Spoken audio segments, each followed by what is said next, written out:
Passamos ao próximo indiciado.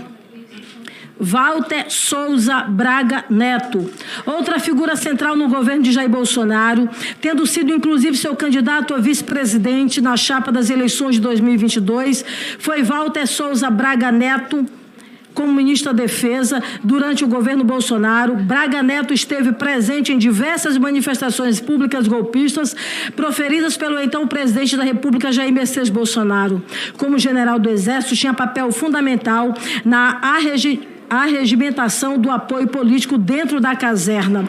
Também teria relevante função caso de fato fosse colocado em prática qualquer intentona golpista. Relatos indicam que Braga Neto era considerado como um dos 4 elementos que alimentavam as aventuras golpistas de Bolsonaro. Em 2021, Braga Neto chegou a declarar que as Forças Armadas não estariam dispostas a aceitar votação sem que as urnas fossem auditáveis, como se a elas coubessem qualquer papel de aceitação ou reprovação do sistema eleitoral brasileiro. Após o segundo turno das eleições de 2022, Braga Neto fez parte do que foi denominado como o QG do Golpe, uma casa situada no bairro do Lago Sul, região nobre de Brasília, alugada para sediar o comitê de campanha de Jair Bolsonaro à reeleição e onde se reuniram diversas autoridades políticas.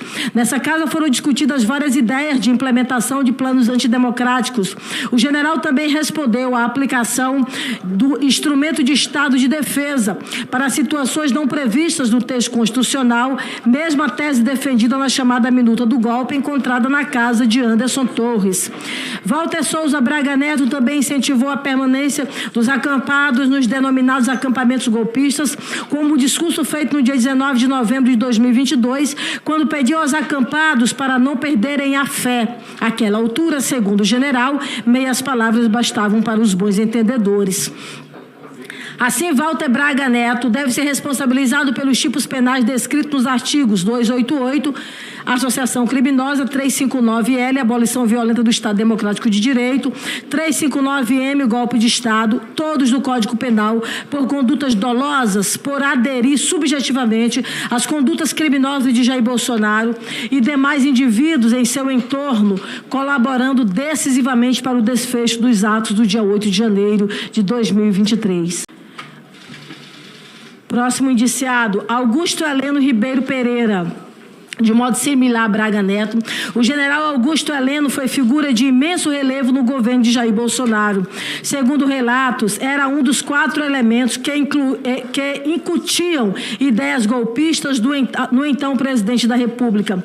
Em depoimento prestado à CPI da Câmara Legislativa do Distrito Federal, Heleno reafirmou o que teria dito em áudio obtido pela imprensa, segundo o qual tinha que tomar 2 Lexotans na veia por dia para não levar o presidente a tomar uma atitude mais drástica em relação às atitudes que são tomadas por esse Supremo Tribunal Federal que está aí, por esse STF que está aí. Heleno ocupava o posto de chefia de gabinete de segurança institucional, que, entre outras funções, garantia a segurança do presidente da República e dos palácios presidenciais, em especial do Planalto, que foi alvo de ataques de criminosos no dia 8 de janeiro de 2023.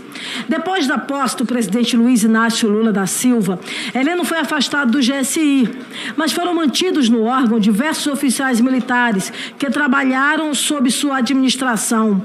Referidos militares ocupavam os postos da Secretaria Executiva, da Secretaria de Segurança e Coordenação Presidencial, da Assessoria Especial para Análise de Riscos e da Coordenação de Operações de Segurança Presidencial e de Instalações. Esses indivíduos eram responsáveis diretamente pela execução do Plano Escudo do Palácio do Planalto, procedimento de proteção do edifício presidencial em caso de ameaça, e que será objeto de discussão posteriormente. Nesse ponto, não há como excusar Augusto Heleno por sua responsabilidade direta nos atos do dia 8 de janeiro. Isso se dá, entre outras razões, pelo fato de que Augusto Heleno esteve presente em diversas reuniões, encontros e circunstâncias que evidenciaram o intuito golpista do então presidente da República, conforme demonstrado ao longo deste documento. Nesse sentido, não há como retirar sua responsabilidade pela adesão subjetiva ao desígnio de Jair Bolsonaro de atuar dolosamente para que houvesse tentativa de praticar atos contra o Estado Democrático de Direito. Augusto Heleno teve acesso em reuniões particulares militares fora da agenda oficial do presidente a minutas de golpe, sem que tivesse se insurgido contra a possibilidade de decretação de ações golpistas, como da garantia da lei e da ordem, que seria colocada em prática para iniciar a intentona autoritária de Jair Messias Bolsonaro. Também não há como deixar de reconsiderar que os oficiais que por omissão imprópria, nos termos do artigo 13, parágrafo 2 do Código Penal, deixaram de atuar para proteger o Palácio do Planalto, todos eles ocupantes dos cargos do GSI, ora intimamente ligados a Augusto Heleno, pois por ele colocados no referido órgão. Assim, Augusto Heleno Ribeiro Pereira deve ser responsabilizado por tipos penais descritos nos artigos 288, associação criminosa, 359, abolição violenta do Estado Democrático de Direito, e 359-M, golpe de Estado, todos do Código Penal, por condutas dolosas, por aderir subjetivamente a condutas criminosas de Jair Bolsonaro e demais indivíduos em seu entorno, colaborando decisivamente para o desfecho dos atos do dia 8 de janeiro. Vamos agora para o Mauro Cid. Mauro César Barbosa Cid, tenente-coronel do Exército Brasileiro, era o ajudante de ordem de Jair Bolsonaro durante seu mandato como presidente da República.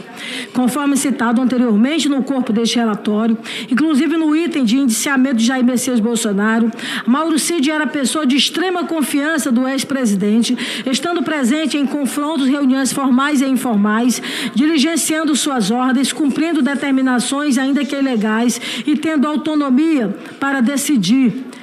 No ponto, a CPMI não pode admitir a tese de que Mauro Cid apenas cumpria a ordem, como tal responsabilidade penal não somente deve ser atribuída ao autor da determinação, mas a previsão do artigo 22 do Código Penal. Ora, ainda que compreendamos que o mandamento militar possui a peculiaridade em relação ao civil, certamente é exigível dos subordinados que cumpram a lei, e não comando ilegítimo de seus superiores, pois vivemos em um Estado democrático sob a égide do direito. Não por outra razão, o artigo 22 do Código Penal prevê que, se o fato é cometido em estrita obediência à ordem, desde que não manifestamente ilegal, de superior hierárquico, só é punível o autor da ordem.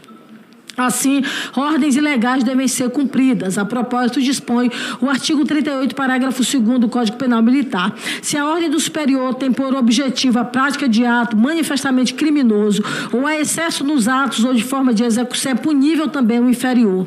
Conforme elementos escolhidos por esta comissão, foram encontrados no celular de Mauro Cid a minuta de um decreto de garantia da lei e da ordem e alguns estudos destinados a dar suporte a um eventual golpe de Estado. Os documentos estavam em mensagens trocadas com o sargento Luiz Marcos dos Reis. Além da minuta do golpe, Cid e dos Reis também discutiam em mensagens como convencer autoridades do Exército a aderir ou a colaborar com a empreitada golpista. Igualmente, investigações apontadas que Mauro Cid e Jean Lawande desenvolveram tratativas em relação ao golpe de Estado dentro da instituição militar, a farta documentação que comprova isso, conforme extratos de sua quebra de sigilo telemático. Ao estabelecer tratativas com Jean Lawande, em frases supostamente lacônicas, como nas respostas estamos na luta, muita coisa acontecendo, passo a passo, após o pedido de Jean Lawande para que Bolsonaro desse a ordem de iniciar um golpe de Estado, demonstrava não somente ser conhecedor, mas ser participante ativo da conspiração que visava depor o governo legitimamente eleito. Ainda sob o bojo de quebra de sigilo telemático, Mauro Cid enceta discussão com Ailton Barros, outro investigado nessa comissão, em diálogos que evidenciaram objetivamente o intuito golpista de ambos. Havia até mesmo discussão sobre datas estipuladas para o golpe, como no áudio de Ailton enviado a Mauro Cid, conceito da operação. Então, hoje, já é 00:59 de quinta-feira do dia 15 de dezembro. É o seguinte, então, entre hoje e amanhã, sexta-feira, tem que continuar pressionando o Freire Gomes para que ele faça o que ele tem que fazer. E se ele não aderir, quem tem que fazer esse pronunciamento é o Bolsonaro, para levantar a moral da tropa. Assim, Mauro César Barbosa Cid deve ser responsabilizado pelos crimes previstos no artigo no artigo 288, associação criminosa, 259L, abolição violenta do Estado Democrático de Direito, 359M, golpe de Estado do Código Penal, a título de dolo por aderir subjetivamente à conduta criminosa de Jair Messias Bolsonaro e demais indivíduos em seu entorno, colaborando decisivamente para o desfecho dos atos do dia 8 de janeiro de 2023.